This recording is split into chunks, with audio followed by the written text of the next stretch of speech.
हिमाचल विधानसभा चुनाव का बिगुल बज गया है। आपको बता दें कि 12 नवंबर का दिन तय किया गया। 12 नवंबर को हिमाचल में चुनाव के लिए वोटिंग की जाएगी। हिमाचल में एक ही चरण में, एक ही फेज में चुनाव हो जाएंगे। इसके साथ ही 8 दिसंबर को चुनाव के नतीजे घोषित कर दिए जाएंगे, यानी रिजल्ट 8 दिसंबर को आ जाएगा। हिमाचल विधानसभा चुनाव की तारीख का ऐलान हो चुका है। 3 बजे प्रेस कॉन्फ्रेंस की गई और इसके बाद चुनाव की तारीख जो है वो घोषणा की गई। 12 नवंबर को हिमाचल प्रदेश में विधानसभा के लिए वोटिंग होगी। हिमाचल में एक ही चरण में चुनाव होंगे और आपको बता दें कि 8 दिसंबर को हिमाचल चुनाव के नतीजे घोषित कर दिए जाएंगे। तो आज की बड़ी खबर आपको बता रहे हैं, हिमाचल प्रदेश में चुनाव की तारीखों का ऐलान हो गया और इसके साथ ही अब जो चुनावी सरगर्मियां हैं वो और तेज होती हुई नजर आएंगी। 8 दिसंबर को हिमाचल चुनाव के नतीजे आ जाएंगे, रिजल्ट की घोषणा हो जाएगी।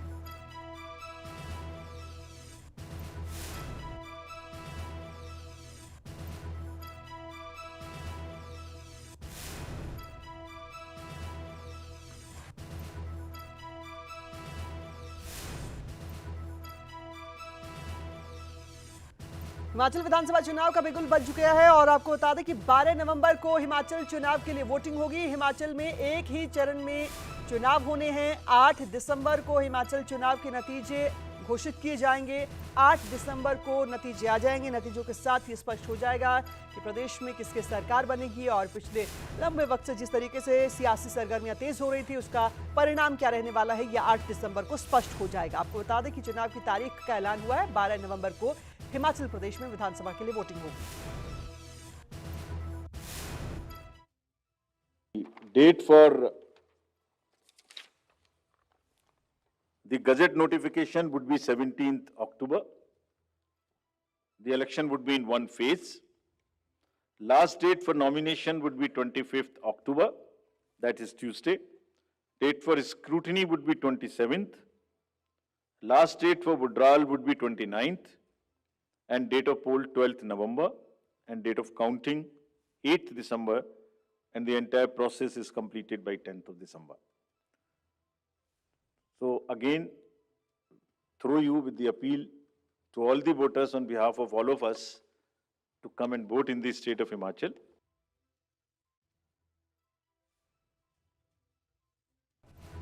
चुनाव की तारीख का ऐलान हो चुका है। हिमाचल विधानसभा चुनाव के लिए बिगुल बज गया है और आपको बता दें कि 12 नवंबर को चुनाव के लिए वोटिंग होगी। विधानसभा चुनाव के लिए वोटिंग का दिन 12 नवंबर का और उसके करीब एक महीने बाद यानी 8 दिसंबर को हिमाचल चुनाव के नतीजों की घोषणा की जाएगी। यानी चुनाव का रिजल्ट क्या है ये 8 दिसंबर को पता चल जाएगा। तो बड़ी खबर आपको बता रहे हैं, हिमाचल विधानसभा चुनाव से जुड़ी है बड़ी जानकारी। 12 नवंबर को हिमाचल चुनाव के लिए वोटिंग का दिन तय किया गया और इसके साथ ही आपको बता दें कि 8 दिसंबर को चुनाव के नतीजे घोषित किए जाएंगे। चुनाव का जो रिजल्ट है वो 8 दिसंबर को सामने होगा। हिमाचल प्रदेश में पिछले लंबे समय से इस बात को लेकर सियासी सरगर्मियां तेज हो रही हैं कि किस तरीके से चुनाव नज़दीक हैं और तारीखों के इंतजार में अभी तक तमाम बयान भी आपने सुने और अब तारीख का ऐलान हो चुका है, जिसके बाद अब हिमाचल प्रदेश में किसकी सरकार बनेगी ये स्पष्ट होने में कुछ ही दिनों का वक्त बाकी रह गया है। 8 दिसंबर को स्पष्ट हो जाएगा कि प्रदेश में किसकी सरकार है, देवभूमि ने किसे चुना है। और इसके साथ ही आपको बता दें कि अक्सर हिमाचल प्रदेश में सरकार बदलने का दौर रहा है, लेकिन इस बार जिस तरीके से बार बार रैलियां हो रही हैं और प्रदेश में सियासी सरगर्मियां हो रही हैं, उसमें दावा भी किया जा रहा है कि इस बार प्रदेश की जनता का मूड क्या होगा, क्या रिवाज को बदला जाएगा या फिर जो रिवाज है वो कायम रहेगा। ये सभी पार्टियों के सामने सवाल है।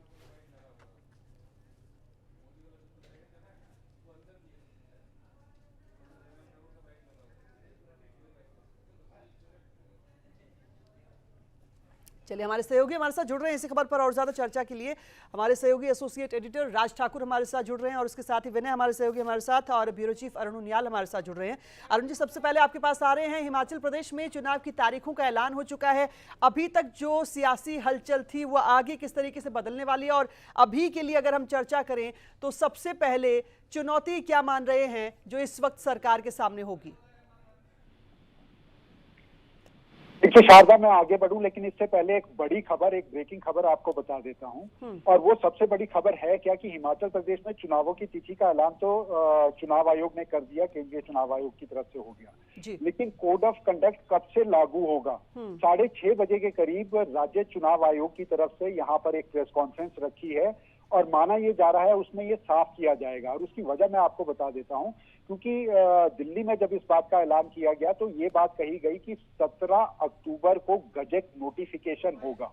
अमूमन होता क्या है कि चुनाव तिथि का ऐलान, चुनाव के जो शेड्यूल है उसका जब ऐलान होता है तभी से कोड ऑफ कंडक्ट को मान लिया जाता है। लेकिन ये जो गजट 17 तारीख को गजट नोटिफिकेशन की बात कही गई है, क्या 17 तारीख के बाद जो है इसका ऐलान होगा? ये साफ होगा 6:30 बजे जो हिमाचल प्रदेश में अभी प्रेस कॉन्फ्रेंस यहाँ पर राज्य चुनाव आयोग करेगा। और इसका इंतजार मेरे ख्याल से हिमाचल के सभी लोग भी कर रहे होंगे। और उसकी वजह एक हमारे को नजर आती है, 15 तारीख को अमित शाह गृह मंत्री हिमाचल में आ रहे हैं। तो ये तस्वीर क्या होगी ये हमें देखना होगा। जहां तक हिमाचल प्रदेश के चुनावों की बात है, हिमाचल प्रदेश के अंदर राजनीतिक दलों की धमक की बात है, तो सबसे बड़ा सवाल टिकटों के आवंटन को लेकर है। और उसमें हमने देखा है इन बीते 2 महीनों के भीतर एक कश्मकश में कांग्रेस कहीं उलझी रही। और कांग्रेस जिस बात से इनकार कर रही है वो बार बार ये कह रही है कि हम एकजुट होकर चुनाव लड़ेंगे, लेकिन टिकट को लेकर अंदर खाते इस तरह की सूचनाएं बराबर आती रही हैं कि अपने कुछ खास चेहरों को टिकट दिलाने के लिए मशक्कत करते कांग्रेस के दिग्गज नेता जो है, जिनको ये उम्मीद है कि मुख्यमंत्री के चेहरे की कुर्सी इन ज्यादा से ज्यादा नेताओं के हमारे साथ रहने से आएगी, उनकी चुनावी मशक्कत दिखाई दे रही है। और यही गफलत जो है कांग्रेस की पहली लिस्ट उसको आने नहीं दिया। तो ये तस्वीर उसकी दिखाई देती है। दूसरी तरफ भाजपा है, भाजपा के तमाम सर्वे इसको लेकर हुए हैं।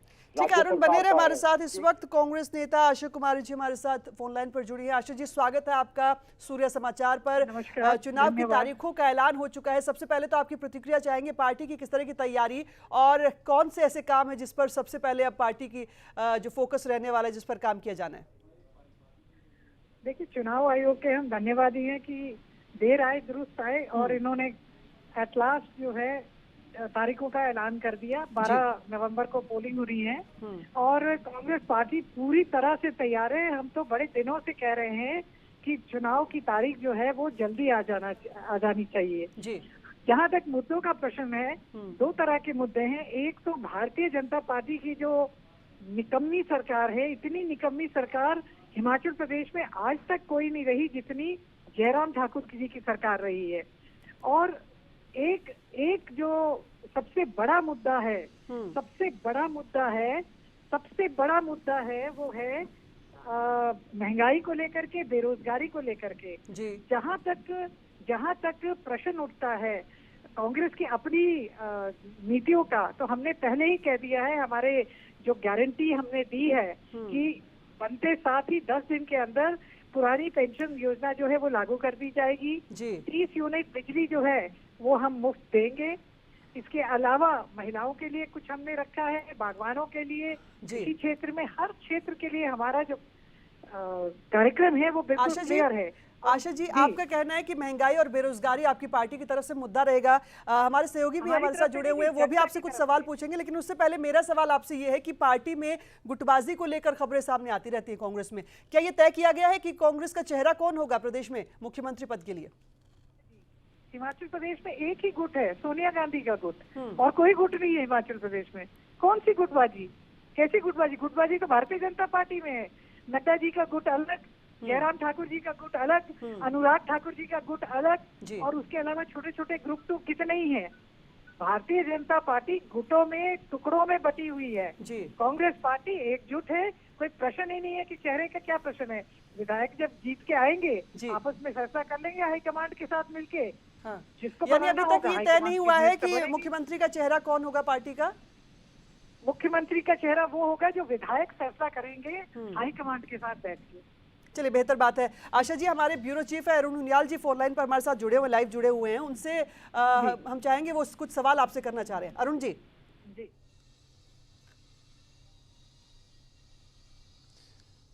आशा जी, पहले तो सूर्य समाचार में आपका बहुत बहुत स्वागत। धन्यवाद अरुण जी, आपको मुबारक है चैनल की।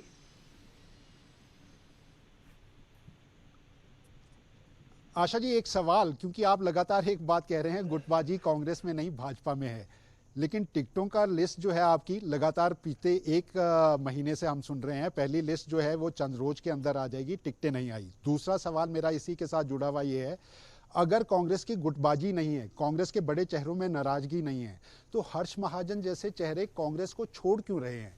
आखिर कांग्रेस के ऊपर कांग्रेस के ही बड़े चेहरों का विश्वास क्यों नहीं है? ये पार्टी छोड़ने का काम कांग्रेस में आखिर क्यों हो रहा है? आशा जी, जो गए हैं वो ईडी, सीबीआई, आईटी, उनके डर से जो जाते हैं उनके बारे में मैं चर्चा नहीं करना चाहती।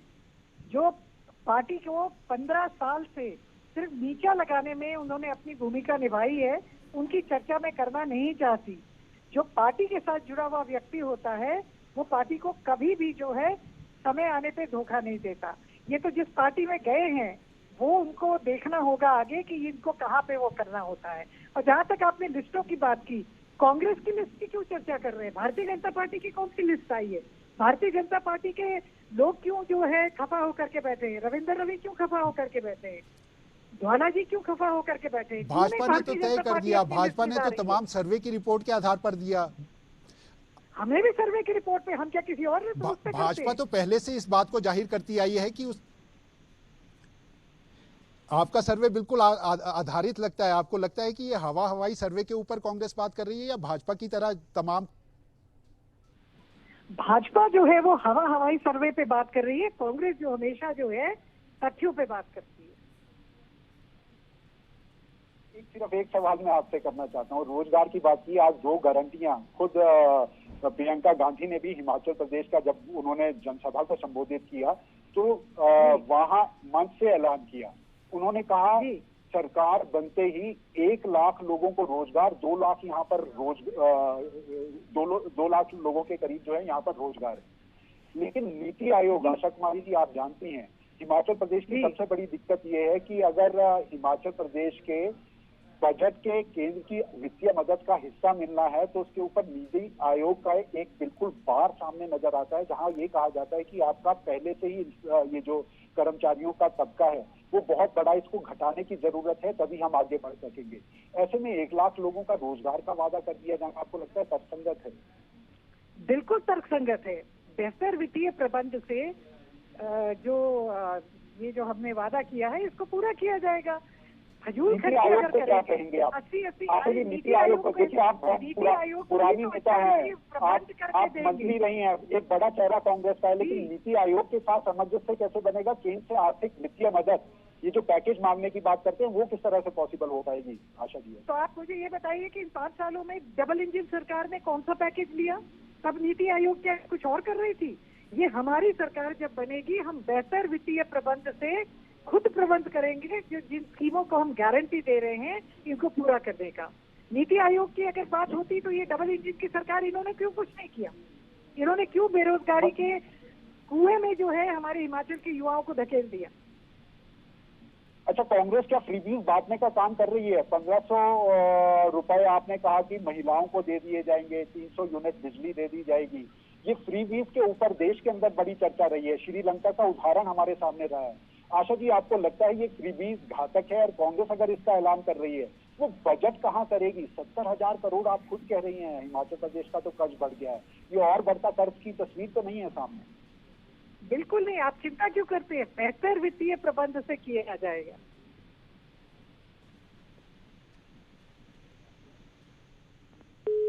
चिंता हम तो नहीं कर रहे, लेकिन हिमाचल की जनता जिस तरह से राजनीतिक दलों के बोझ को सह रही है वहां ये चिंता जरूर दिखाई देती है। आशा जी, हमें उम्मीद है कि ऐलान के बाद कांग्रेस अपनी बातों को, अपने वादों को जरूर जमीन पर उतारती नजर आएगी, लेकिन भाजपा भी इसी दावे के साथ बिन मांगे हमें सब कुछ दिया जा रहा है, प्रधानमंत्री मोदी ने बहुत कुछ दिया है, भाजपा इससे आगे बढ़ रही है। अरुण जी, धन्यवाद आशा जी। लगता है शायद टूट गया है, या यूं कहीं कि कई बार जब सवाल तीखे हो जाते हैं तो वो भी मुश्किल हो जाती है, क्योंकि कई सवाल आपने भी पूछे और मैं भी हिमाचल को और बेहतर तरीके से समझना और समझाना चाहूं तो उस पर और चर्चा को आगे बढ़ाएंगे। राज के पास चल रहे हैं। राज, अभी सबसे पहले हिमाचल में चुनाव की तारीखों का ऐलान होते ही जो सरगर्मी आप बढ़ते हुए देख रहे हैं वो क्या होंगे?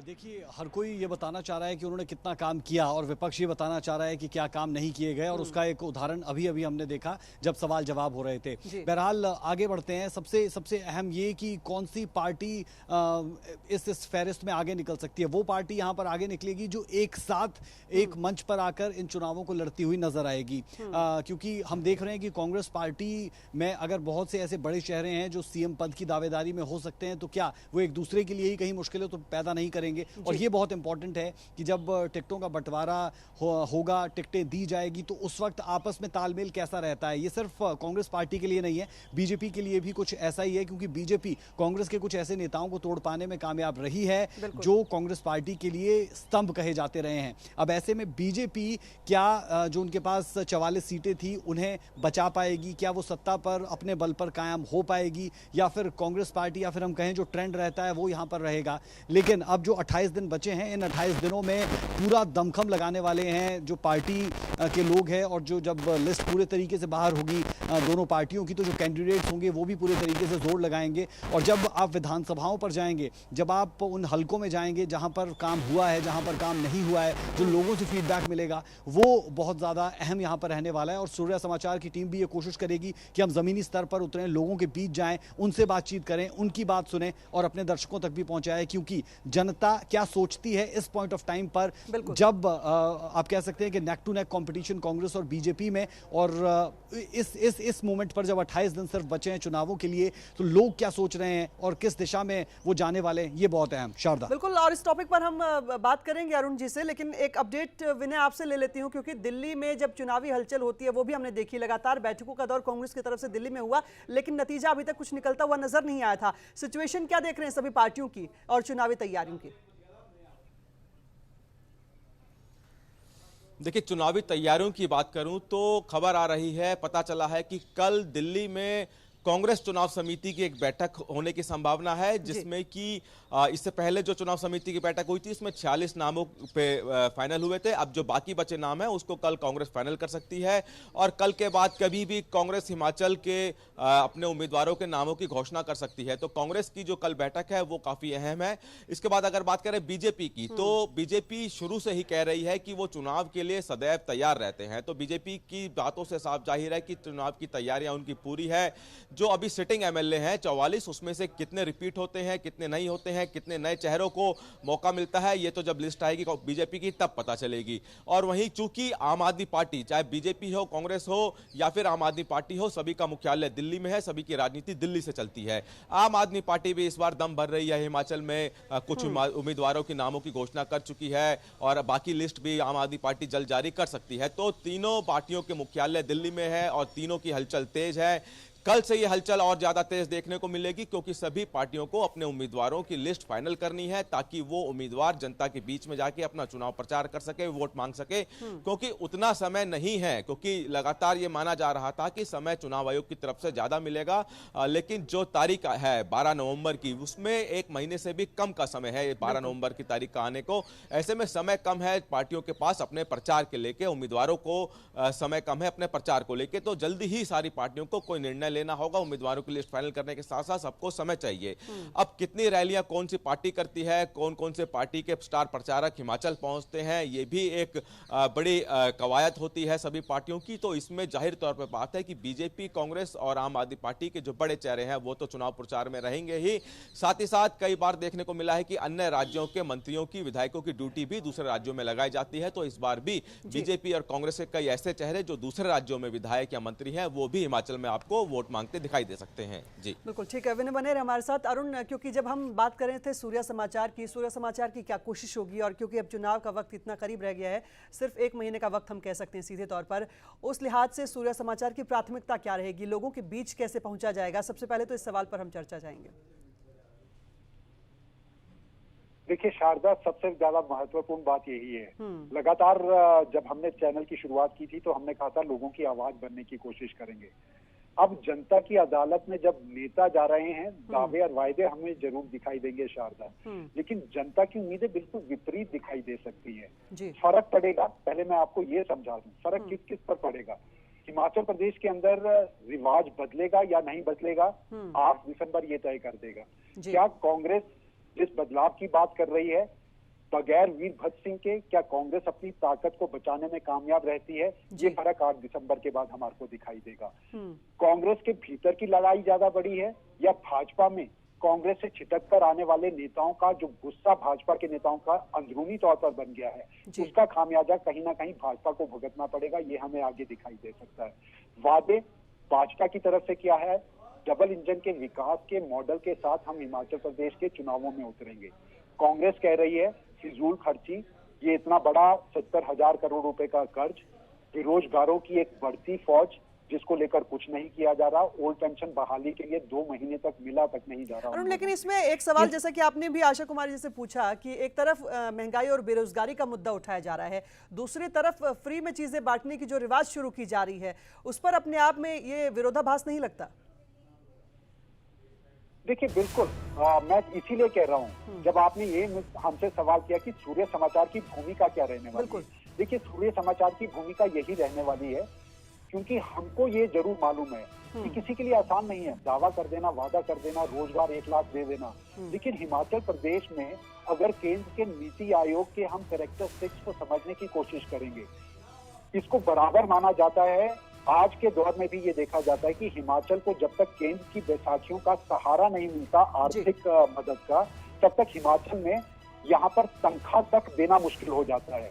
यानी हिमाचल प्रदेश के 70% जो बजट हिमाचल प्रदेश का होता है, जिसमें केंद्र के वित्तीय मदद का एक बहुत बड़ा सहारा जो है वो हिमाचल प्रदेश को मिलता है, यहाँ तनख्वाहें तक बांटनी मुश्किल हो जाती हैं। वेतन, पेंशन और ये जो हमारे लोन लिए गए हैं उनके ऋण को वापसी, और ये जो इतना बड़ा कर्ज का बोझ है उसकी वापसी, इस पे ही 70% का चले जाना, लगभग 80% तक का ये आंकड़ा छू ले लेता है। सिर्फ 20% विकास के लिए बचता है, छू ले लेता है, सिर्फ 20% विकास के लिए बचता है। तो ऐसे में सूर्य समाचार ये तमाम दोनों राजनीतिक दलों से यही सवाल खड़ा करने की कोशिश कर रहा है। हमने बरसात के मौसम में हिमाचल के दरकते पहाड़ की तस्वीर देखी है, और ऐसे दरकते पहाड़ का सिलसिला यहाँ जिस तरीके से एक इंफ्रास्ट्रक्चर डेवलपमेंट में सड़कों का निर्माण है, मौत का ग्राफ बनते हमने उसको देखा है। हम उन सवालों की बात इन राजनीतिक दलों के सामने रखना जरूर चाहेंगे। हिमाचल प्रदेश के सेब बागवानी 5,000 करोड़ रुपए की अर्थरचना पैदा करता है, लेकिन बूढ़े हो चुके 70 के दशक पुराने ये जो बूढ़े हो चुके हैं, उनके पास चुनौतियां ये जो विदेशों से आने वाले सेब की है, 100% यहां पर जिसको है इंपोर्ट ड्यूटी लगाने की ये बात करते हैं। इंफ्रास्ट्रक्चर आज तक पैदा नहीं हुआ। कांग्रेस सवाल जरूर उठा सकती है, लेकिन उसके मौके पर भी हिमाचल प्रदेश के बागवानों को एक अच्छे बाजार का इंफ्रास्ट्रक्चर का नहीं मिल पाना, हिमाचल प्रदेश में मौजूदा जयराम सरकार के बागवानी मंत्री का सेब के बागवानों से दूर रहना, ये तमाम इस तरह के सवाल होंगे जिन सवालों के ऊपर सूर्य समाचार जरूर बात करेगा। कर्मचारियों, महिलाओं, तमाम तरह के ये सवाल और वोट बैंक हो सकते हैं, लेकिन हमारी नजर में ये वोट बैंक नहीं, ये हिमाचल प्रदेश के पहाड़ की पीड़ा की आवाज बनकर जरूर सामने आने चाहिए। ये कोशिश हमारी रहेगी। बिल्कुल, और इस कोशिश को हम टेलीविजन स्क्रीन पर जल्द से जल्द दिखाएंगे, ये तो हमारा भी वादा है। राज, आपसे समझना ही चाहेंगे, जो चुनावी समीकरण इस बार आपको बदलते हुए नजर आ रहे हैं आम आदमी पार्टी की एंट्री से, वो कैसे?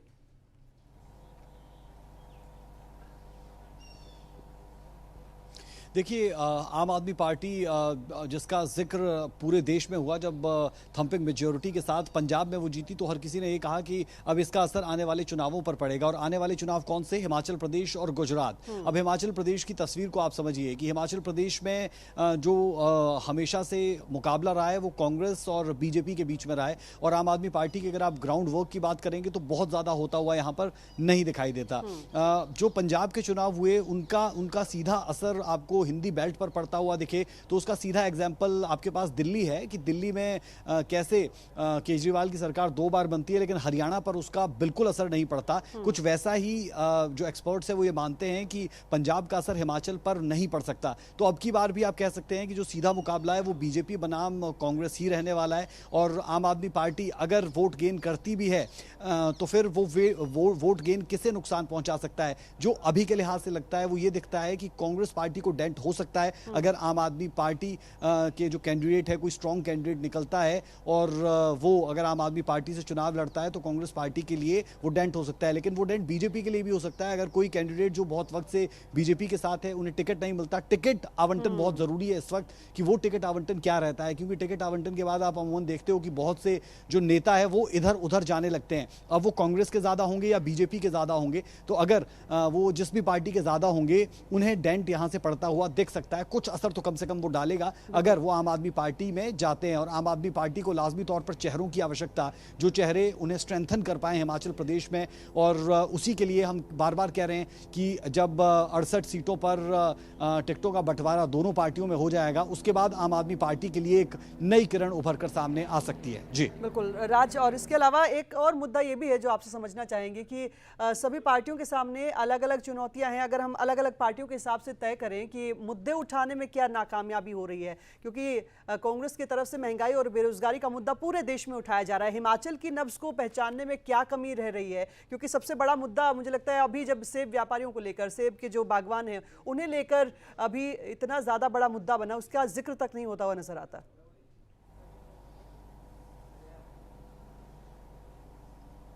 देखिए, इसका सीधा एग्जाम्पल मैं तो ये देना चाहूँगा कि जब तेल के दाम बढ़े, जब पेट्रोल और डीजल के दाम बढ़े, तो उस वक्त क्यों इस मुद्दे को इतना बड़ा कांग्रेस पार्टी नहीं कर पाई। वहीं आप दूसरी तरफ अगर देखेंगे तो ये वही हिंदुस्तान जहां पर प्याज के बढ़े हुए दामों को लेकर सरकारें गिर जाया करती है, लेकिन कांग्रेस पार्टी ये मानना होगा कि इस बात को नहीं भुना पाई। जब तेल के दाम 100 के पार गए तो उस वक्त क्या आप ऐसा आंदोलन कर पाने में नाकामयाब रहे जो सरकार को बैकफुट पर लेकर जाता? तो उसका जवाब लाजमी तौर पर यह रहेगा कि आप ईडी की रेड से विचलित हुई कांग्रेस आला कमान के लिए तो खड़े हो जाते हैं, लेकिन जब जनता से जुड़े मुद्दे रहते हैं तो आप एकजुट होकर उसका विरोध कर पाने में कामयाब नहीं होते। अगर हम ये इसे ऐसे भी कह सकते हैं कि आप विरोध करने की कोशिश जरूर कहते हैं, लेकिन करते हैं, लेकिन उसे मुकाम तक नहीं पहुंचा पाते। और ये कांग्रेस पार्टी की जो कमी है, अगर इससे वो ओवरकम हिमाचल प्रदेश में भी कम से कम मुद्दों को लेकर कर लेते हैं तो कहीं ना कहीं उनके लिए तस्वीर बदलती हुई नजर आएगी। हालांकि उपचुनाव का जिक्र मैं यहां एक मर्तबा फिर करना चाहूंगा। जो उपचुनाव हिमाचल प्रदेश में हुए थे वहां पर कांग्रेस पार्टी सभी सीटों पर जीती थी, 3 विधानसभा सीटें और 1 लोकसभा की सीट, लेकिन तब से लेकर अब तक बहुत कुछ बदला हुआ नजर आता है। और वो एनालिसिस यही कहते हैं कि जो कांग्रेस पार्टी 4 कदम आगे दिख रही थी, अब आप इसे ऐसे ले लें कि कांग्रेस पार्टी 4 कदम पीछे आ गई है या फिर भाजपा 4 कदम आगे चली गई है। नेक टू नेक कंपटीशन वापस हो चुका है। ठीक है, इन समीकरणों को भी समझेंगे, लेकिन विनय, क्योंकि तमाम बातें हैं सभी पार्टियों की दिल्ली में भी तय होती हैं, और जैसा कि अभी आशा कुमारी जी हमसे बातचीत में बता रही थी कि उनकी पार्टी का चेहरा सोनिया गांधी है, तो ऐसे में दिल्ली से जो चुनावी राजनीति बदल रही है उसे किस तरीके से देख रहे हैं सभी पार्टियों के लिए, क्योंकि बीजेपी की धड़ाधड़ वहां पर बैठकें होती हैं और उसके बाद रैलियों का दौर चलता है, लेकिन बाकी पार्टियों की किस तरीके से शुरुआत देख रहे हैं या किस तरीके से अड़चन देख रहे हैं? देखिए, दिल्ली की बात करूं तो दिल्ली में कल बीजेपी और कांग्रेस दोनों की ही बैठक है। हिमाचल के मुद्दे में कल दिल्ली में बीजेपी और कांग्रेस दोनों बैठक ले रहे हैं, क्योंकि जैसे ही हमने थोड़ी देर पहले आपको बताया था कि जो तारीखें हैं उनका ऐलान हो गया है और कल से चुनावी माहौल देखने को मिलेगा, तो वैसा ही हो रहा है। कल दिल्ली में कांग्रेस और बीजेपी दोनों एक बैठक बुला रहे हैं अपने अपने मुख्यालय में, और हिमाचल को लेकर ये बैठकें हैं। इन बैठकों में क्या होगा ये कल पता चलेगा, लेकिन जैसे ही तारीखों का ऐलान हुआ उसके बाद हलचल तेज हो गई है।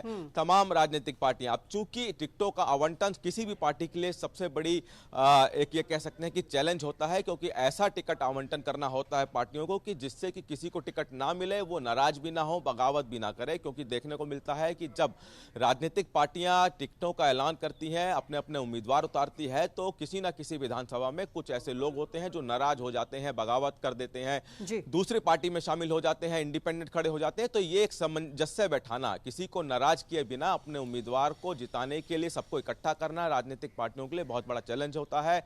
वो आपको आने वाले दिनों में हिमाचल में भी देखने को मिलेगा। रूठने और मनाने की कवायद, पार्टी बदलने की कवायद, निर्दलीय खड़े होने की कवायद, ये आपको हिमाचल में देखने को मिलेगी। दिल्ली की बात करें तो दिल्ली में लगातार बैठकों का दौर पिछले कई दिनों से जारी है। चाहे हम किसी भी राजनीतिक पार्टी की बात करें, चाहे आम आदमी पार्टी, चाहे कांग्रेस, चाहे बीजेपी, सभी राजनीतिक पार्टियों की बैठकें दिल्ली में लगातार जारी हैं। टिकटों को लेकर, रणनीति को लेकर, टिकटों के आवंटन के साथ साथ रणनीति, किस तरह से चुनाव लड़ा जाएगा, प्लानिंग, ये भी दिल्ली में तय होती है। और इसको लेकर जो आला नेता हैं अपनी अपनी पार्टियों के, वो इस बैठक को लेते हैं, रणनीति तैयार की जाती है। क्या लोग जनता के बीच में वोट मांगेंगे तो किस मुद्दों के साथ मांगेंगे। अगर सत्ता पक्ष की पार्टी है, अगर बीजेपी के लोग हिमाचल में जब वोट मांगेंगे तो क्या खूबियां गिनाएंगे। जाहिर तौर पर बात है कि कल जिस तरह से प्रधानमंत्री ने हिमाचल में कई सौगात दी हैं, वो सबसे ज्यादा हिमाचल में चुनाव के दौरान ये छाए रहने वाला है। तो वहीं कांग्रेस जब बीजेपी के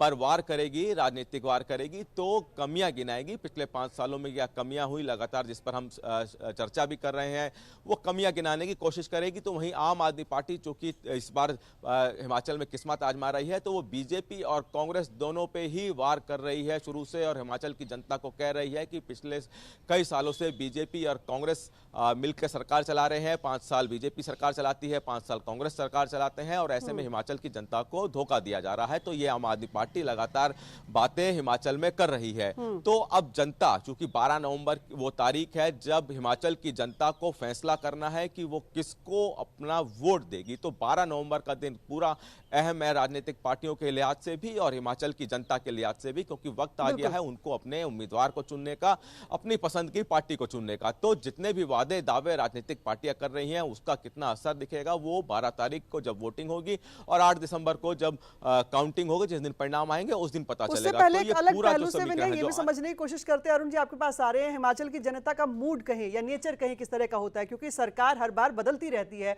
और ये सभी राजनीतिक पार्टियां मानकर चलती हैं। लेकिन एक बात हैरान कर देने वाली है कि जब भाजपा की बात होती है तो नरेंद्र मोदी चेहरा होते हैं, जब कांग्रेस की बात होती है तो सोनिया गांधी को चेहरा बताया जा रहा है। प्रदेश में क्या दोनों पार्टियों के पास एक चेहरा तय करने की अभी हिम्मत नहीं है, या अभी क्षमता नहीं है, या फिर विश्वास नहीं है?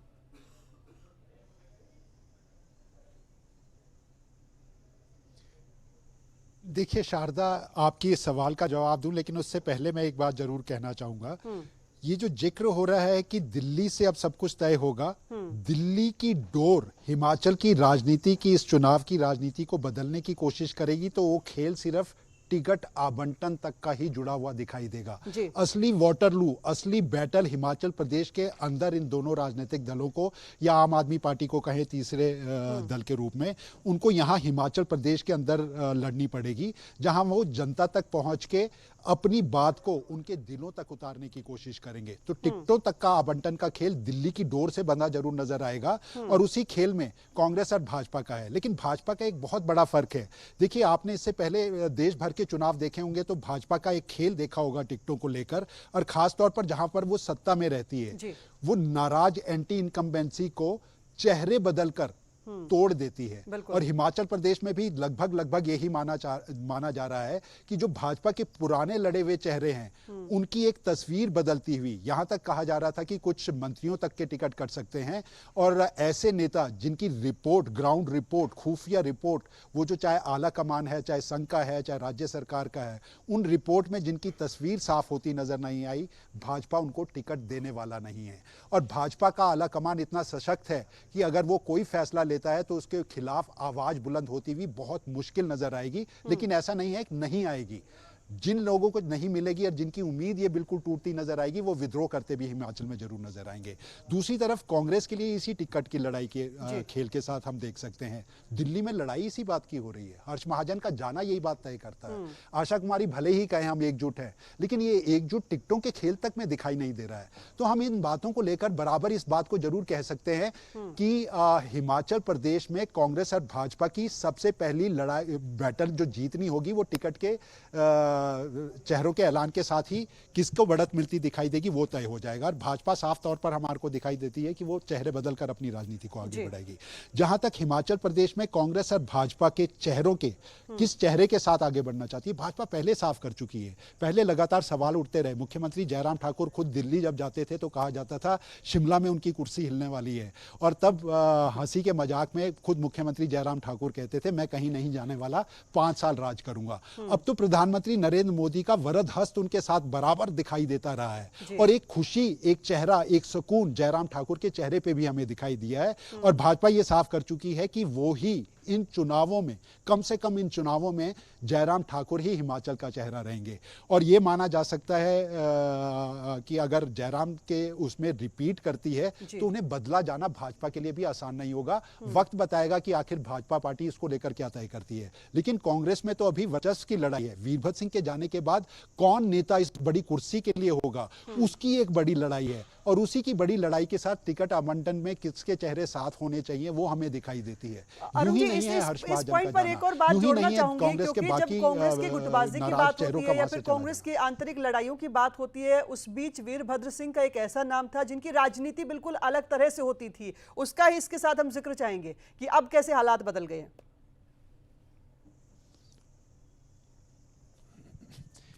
देखिए शारदा, बहुत बड़ा सवाल। बीते 3 दशक की राजनीति अगर देखेंगे, अगर आपको याद होगा हिमाचल प्रदेश में ठाकुर रामलाल मुख्यमंत्री हुआ करते थे। 1980-82 का ये दौर था। 83 में वीरभद्र सिंह को केंद्र की राजनीति से हिमाचल भेज दिया गया और 83 से लेकर ये उनके अवसान तक का वो समय रहा। एक बड़ी उम्र, अपनी लंबी बीमारी के बावजूद भी वो जद्दोजहद करते दिखाई दिए। ये जद्दोजहद हिमाचल प्रदेश में आम जनता की पीड़ा के साथ जुड़े हुए उनके एक बहुत बड़े वोट बैंक का, एक बहुत बड़े नेता के रूप में जरूर दिखाई दिया। लेकिन एक बड़ी लड़ाई वो दिल्ली में आला कमान के साथ लड़ते दिखाई दिए। सोनिया गांधी जब कांग्रेस की आला कमान थी तब भी ऐसे कई मौके आए। हमने यहाँ पर देखा है जब मुख्यमंत्री के ऐलान को लेकर कभी विद्या स्टोक्स का नाम आगे आया, जब एक बार ये लगने लगा कि सुखराम यहाँ के मुख्यमंत्री बना दिए जाएंगे। लेकिन वीरभद्र सिंह के आगे की राजनीति की सोच, उनकी परख और उनके नेताओं पर यहाँ पर पकड़, उसने आला कमान के फैसलों को बदलने की राजनीति भी दिखाई। और यही एक बड़ी बात पूरे देश के भीतर कांग्रेस की राजनीति के अंदर कहेंगे तो बड़े चेहरे आपको नहीं दिखाई देंगे। अर्जुन सिंह वो कोई बहुत बड़ा बवाल इसको लेकर रुकावट जो है वो अपने आला कमान के सामने नहीं कर पाए। नारायण दत्त तिवारी जैसा चेहरा उनके मुकाबले में वो इस तरह का असर नहीं दिखा सका। तो वीरभद्र सिंह एक चेहरा, एक अपवाद जरूर कांग्रेस की राजनीति में हिमाचल प्रदेश में मुख्यमंत्री और इसकी कुर्सी से जुड़े रहने के जरूर हमारे को दिखाई देते रहे हैं। लेकिन अब वो तस्वीर है नहीं, वीरभद्र सिंह है नहीं, इतना बड़ा चेहरा कोई है नहीं जो आला कमान के साथ इस तरह की लड़ाई लड़ सकेगा। अरुण अब जी, तो आला आप कमान बने रहे फैसला हमारे साथ करेगा। बीजेपी नेता रणधीर सिंह जी इस वक्त फोन लाइन पर जुड़ रहे हैं, आप भी उनसे सवाल पूछ सकते हैं। लेकिन इस वक्त रणधीर जी आपका स्वागत है और इसके साथ ही हमारा सवाल आपसे यह है कि चुनाव की तारीखों का ऐलान हिमाचल में हो चुका है। सबसे पहले तो आपकी प्रतिक्रिया चाहेंगे, किस तरह की तैयारी? भारतीय जनता पार्टी चुनाव के लिए पूरी तरह से तैयार है। चुनाव आयोग के निर्णय का स्वागत करती है और हमें पूरा विश्वास है कि हमारी डबल इंजन सरकार ने प्रदेश हित, जनहित में इतना ज्यादा काम किया है कि हम हिमाचल प्रदेश में फिर से बहुमत प्राप्त करके भारतीय जनता पार्टी की सरकार बनाएंगे। अभी अभी आशा कुमारी जी हमारे साथ फोन लाइन पर जुड़ी थी और वो कह रही थी कि जो इस सरकार में कामकाज हुए वैसे पहले कभी नहीं हुए। हमारे साथ अरुण उनियाल जी हमारे ब्यूरो चीफ भी हैं, वो आपसे कुछ सवाल लेना चाह रहे हैं। रणधीर जी,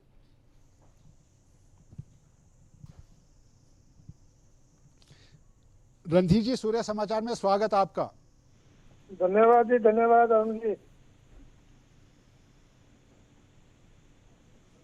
हेलो रणधीर जी, बिल्कुल सही बात है। आपको तो ऐसा लगेगा डबल इंजन के वायदा, खुद प्रधानमंत्री नरेंद्र मोदी इस बात को कह चुके हैं, डबल इंजन के विकास के मॉडल के साथ भाजपा उतरना चाहती है।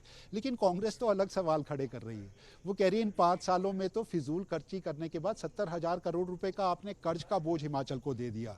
और वो जो जनता का पैसा था, प्रियंका गांधी ने आज एक बात को बिल्कुल साफ किया, ये पैसा जो जनता का पैसा था उसको नेताओं के अपने दौरों के ऊपर भाजपा पार्टी ने खर्च कर दिया। वो एक बात को और कह रही थी, बेरोजगारों की लंबी फौज और ओपीएस के जैसे मुद्दे के ऊपर उन नेताओं तक मिलने के लिए नहीं जाते, 2 महीने से सड़कों पर बैठे हैं और अपनी मांग को सरकार के सामने रखना चाहते हैं। आपको लगते हैं ये सवाल?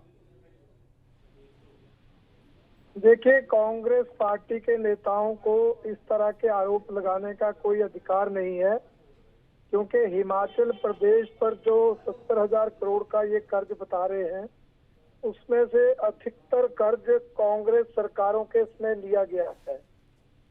दूसरा, जो ये बेरोजगारों की फौज कह रहे हैं वो भी इन 5 सालों में तैयार नहीं हुई।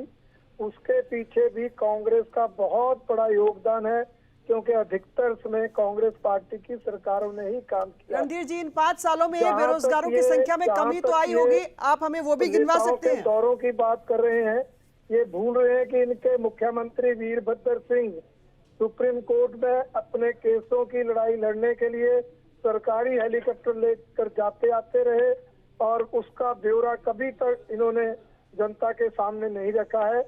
भारतीय जनता पार्टी की सरकार ने हिमाचल प्रदेश में एक समान विकास भी किया है और समाज के हर वर्ग के लिए अलग अलग राहत की लाभ देने वाली योजनाएं चलाई। रणधीर जी, चुनाव प्रचार के लिए जब आपकी पार्टी के नेता जाएंगे, कौन सी बातें रखने वाले हैं? और इसके साथ ही, क्योंकि आप कह रहे हैं कि पिछले सालों में जब कांग्रेस ने बेरोजगारी को बढ़ाया है, कर्ज को बढ़ाया है, पिछले 5 सालों में भाजपा ने उसे कितना कम किया, ये भी जरा हमारे दर्शकों को बता दीजिए। भारतीय जनता पार्टी ने जो रोजगार के अवसर बढ़ाए हैं, सरकारी नौकरियों में खाली पदों को भरा है और हमारे पास अनेक मुद्दे हैं जी। हमारी इन 5 साल की सरकार के समेत 32 लाख लाभार्थी हैं जिन्हें केंद्र और प्रदेश सरकार की योजनाओं का कोई ना कोई लाभ मिला है। और वैसे बिजली के बिल और पीने के पानी के बिल माफ करने से तो 90% लोग लाभान्वित हुए हैं।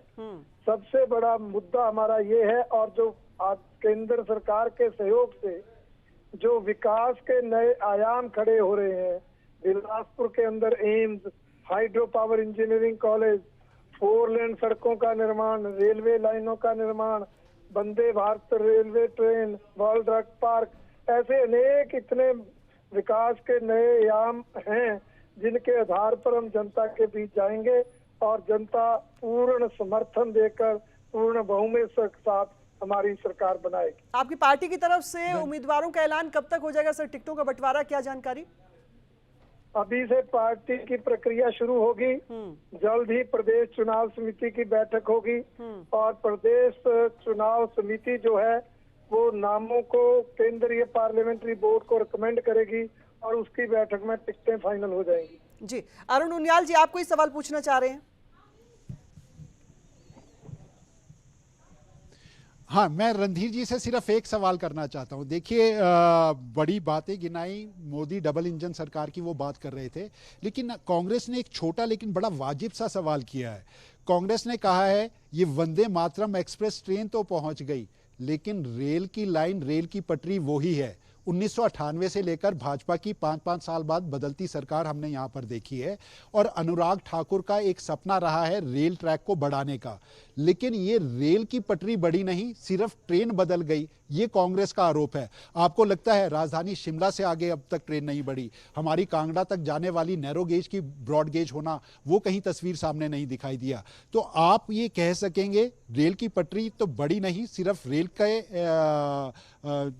तीव्र गति की रेल को देने के बाद हिमाचल के प्रदेश के लोगों का मन बदल जाएगा, वो भी बॉर्डर एरिया तक सीमित जो है? ये जो रेलवे लाइन है हम भी पहुंची है, ये अनुराग ठाकुर जी के प्रयासों से भारतीय जनता पार्टी की सरकार की ही देन है। और दूसरा, हमारे बनुपली बरमाणा रेलवे लाइन 2014 में मोदी जी की सरकार बनने पर बजट मिला था।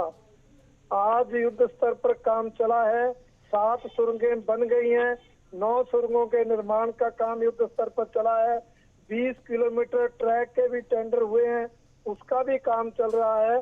ये रेलवे लाइन को, रेलवे विस्तार को दी गई गति है जो अनुराग ठाकुर जी के प्रयासों से जिला बिलासपुर में मिल रही है। और हमीरपुर तक रेलवे लाइन को भी उन्होंने सैद्धांतिक मंजूरी बजट के अंदर दिलवाई है। रणधीर जी, वीरभद्र सिंह और धूमल 2 बड़े नेता रहे हैं और 2 बड़े नेता विकास के नाम पर हिमाचल में सत्ता नहीं ला पाए। जयराम मुख्यमंत्री भले ही ये कह रहे हैं एक आम छोटा सा चेहरा ये बदलाव करेगा, लेकिन आपको लगता है विकास के जिस मॉडल के साथ बढ़ने के बाद आप कह रहे हैं चुनाव जो है वो विकास के मॉडल पर डबल इंजन की सरकार के उस पर रखा जाएगा, इस बार कुछ बदल जाएगा जो 2 दशकों में नहीं हुआ? आपको क्यों लगता है विकास के मॉडल के ऊपर एक बड़ी जीत जो है वो भाजपा ले लेगी? देखिए, जब आदरणीय धूमल जी मुख्यमंत्री थे और उस समय सरकार पीट करने वक्त केंद्र में कांग्रेस की सरकार थी, परंतु अब सौभाग्य हमारा ये है कि हिमाचल में हमारी सरकार ने रिपीट नहीं कर पाई। मेरा सवाल तो सीधा सा है, रिपीट नहीं कर पाना।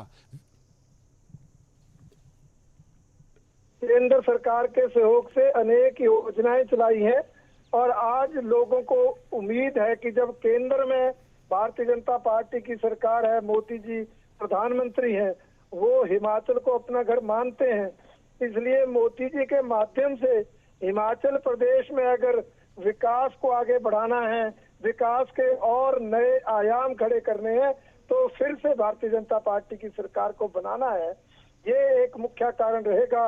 और वर्तमान सरकार की अपने स्तर पर की गई उपलब्धियां, मुख्यमंत्री जी का ईमानदार स्वच्छ छवि वाला चेहरा, ये सब हमारे लिए जो है वो सरकार पीट करने में सहायक सिद्ध होंगे।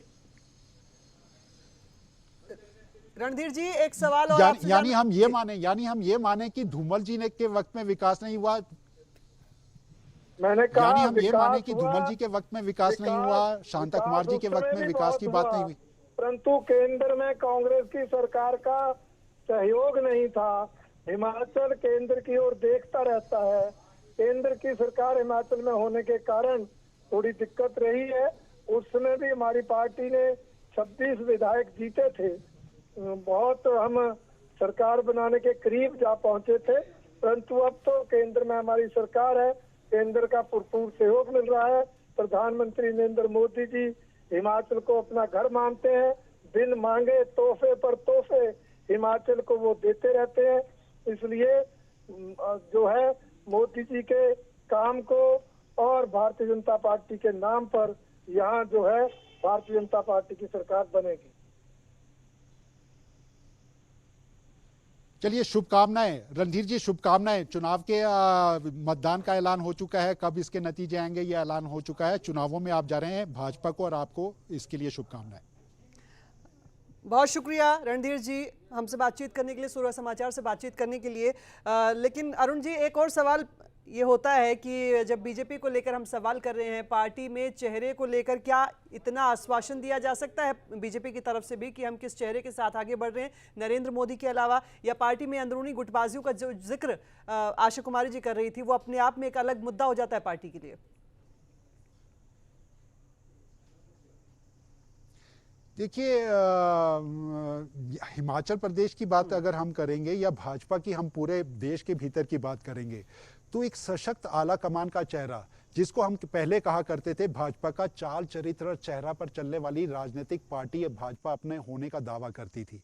एक वक्त ऐसे लगने लगा कि ये चीज तस्वीर बदल रही है, लेकिन आज के दौर में अगर आप देखेंगे तो प्रधानमंत्री नरेंद्र मोदी, गृह मंत्री अमित शाह, पार्टी का आला कमान, राष्ट्रीय अध्यक्ष जगत प्रकाश नड्डा, ये एक ऐसी टीम नजर आती है जहां विद्रोह की गुंजाइश बहुत कम है। और ये सिर्फ हिमाचल की तस्वीर नहीं है, आप पूरे देश भर के अंदर भीतर देखेंगे, चाहे वो उत्तराखंड था, चाहे वो दूसरे राज्य रहे हों, वो तस्वीर हमें जरूर दिखाई देती रही है। और यही वजह है कि जब जयराम सरकार के चेहरे के ऊपर सवाल उठने शुरू हुए, बराबर ये लगने लगा कि जयराम की अपनी खुद की इमेज की वजह से उनको हटाए जाने तक के सवाल उठने लगे, तो प्रधानमंत्री पीठ पर उनका हाथ रखकर आगे बढ़ते दिखाई दिए।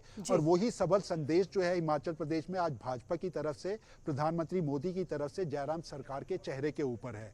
और यही वजह है कि इसको बराबर कहा जा रहा है कि सिर्फ जयराम सरकार के चेहरे के ऊपर ही भाजपा चुनाव लड़ेगी, कांग्रेस नहीं। कांग्रेस के भीतर भले ही चेहरे का बात नहीं की जा रही, लेकिन भाजपा ने इस बात को साफ कर दिया है। और उसके बाद मुख्यमंत्री कौन होगा, हम लगातार एक बात को कह रहे हैं, हम बराबर ये मान रहे हैं कि अगर सत्ता वापसी होती है तो मुख्यमंत्री जयराम ठाकुर ही रहने वाले हैं। चुनाव हार जाते हैं तो निश्चित तौर पर दूसरा दल का मुख्यमंत्री होगा, लेकिन अगर चुनाव जीत जाते हैं आज की परिस्थितियों में, आज के मौके के ऊपर, लेकिन वो चेहरा जयराम ठाकुर रहने वाले हैं, उनको हटाना इतना आसान नहीं होगा। हाँ, इस बात का आंकलन जरूर लगाया जा रहा है। ये कयास क्यों लगाए जाते हैं? देखिए, राष्ट्रीय अध्यक्ष जगत प्रकाश नड्डा है, कितने वक्त वो राष्ट्रीय अध्यक्ष रहेंगे? क्या उसके बाद वो केंद्र की राजनीति में रहना चाहेंगे या हिमाचल में आना चाहेंगे? दूसरा बड़ा चेहरा अनुराग ठाकुर का है। बराबर इससे पहले यह माना जाता था क्या जयराम के चेहरे को हटाकर अनुराग ठाकुर को हिमाचल में लाकर सत्ता वापसी की कोशिश हो सकती है, लेकिन वो बात बनती नहीं दिखाई दी। प्रधानमंत्री फिर जयराम ठाकुर के साथ खड़े होकर दिखाई दिए। तो दोनों राजनीतिक दलों के भीतर का फर्क जरूर है, लेकिन डिसिप्लिन पार्टी, एक सशक्त आला कमान के रूप में जिस तरह से भाजपा आज खड़ी दिखाई दे रही है, लगभग उसी राह पर अब कांग्रेस का आला कमान, क्योंकि वीरभद्र सिंह जैसा नेता यहां पर नहीं है, तो अब उसी रूप में आपको कांग्रेस का आला कमान भी जरूर दिखाई देगा। बिल्कुल ठीक है, बने रहे हमारे साथ। राज, आपके पास आ रहे हैं। जब हम हिमाचल की सियासत की बात करते हैं तो उसे हरियाणा और पंजाब से क्या किसी भी तरीके से कंपेयर किया जा सकता है? क्योंकि पंजाब की जो सियासी परिवर्तन हुआ है उसकी शायद किसी ने कल्पना नहीं की थी। इतना बड़ा फेरबदल हो गया, बड़े से बड़े चेहरे हार गए, और उसके बाद जो पार्टी ने बदलाव देखा, आम आदमी पार्टी ने खासतौर पर, वो अपने आप में अनोखा था। और उसके बाद जो हमने एग्रेशन देखा आम आदमी पार्टी का, तुरंत बाद हरियाणा में, हिमाचल में रैली होती है, लेकिन अब वो शायद सब कुछ बदलता हुआ नजर आ रहा है।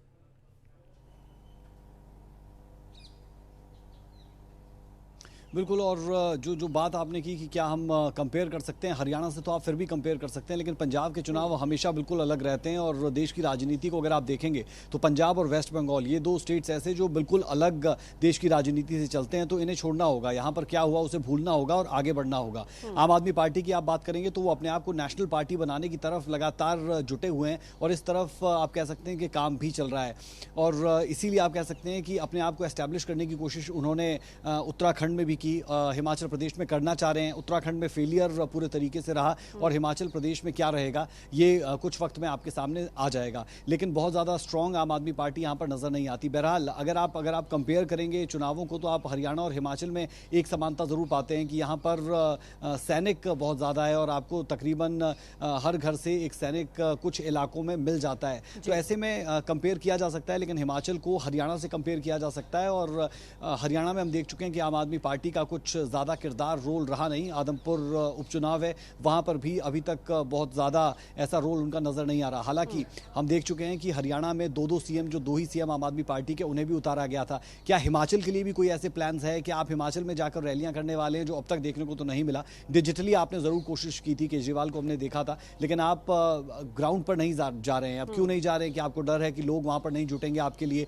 और अगर आप कॉन्फिडेंट है तो फिर आप गए क्यों नहीं? ये तमाम सवाल है शारदा, जो चलेंगे चुनावों के दौरान साथ साथ। और हम देख रहे हैं कि अपनी शक्ति प्रदर्शन कांग्रेस पार्टी आज प्रियंका गांधी के माध्यम से करती नजर आई, और बीजेपी लगातार नरेंद्र मोदी से लेकर अमित शाह तक लगातार इसमें डटी रहती है। दूसरी तरफ जगत प्रकाश नड्डा और अनुराग ठाकुर, जिनका गृह स्टेट हिमाचल प्रदेश, वो लगातार आते रहते हैं, जनसभाएं और रैलियां वो लगातार लोगों के बीच में रहते हैं, उन्हें संबोधित करते रहते हैं। तो ये सीधा सीधा आप समीकरण समझ सकते हैं कि हरियाणा और हिमाचल को कंपेयर किया जा सकता है, पंजाब से नहीं। जी बिल्कुल। और इसके साथ ही विनय, कुछ परिवर्तन हम चाहेंगे जो अब की बार किए जा रहे हिमाचल चुनाव को लेकर, उनका जिक्र आपसे चाहेंगे कि हिमाचल में बड़ी संख्या में कुछ वोटर्स ऐसे हैं जो 100 साल से ऊपर जिनकी उम्र है, उनके लिहाज से बताया जा रहा है कि उनके घर पर जाकर वोटिंग की सुविधा होगी। क्या इसके अलावा कोई और फेरबदल हिमाचल के पृष्ठभूमि को देखते हुए?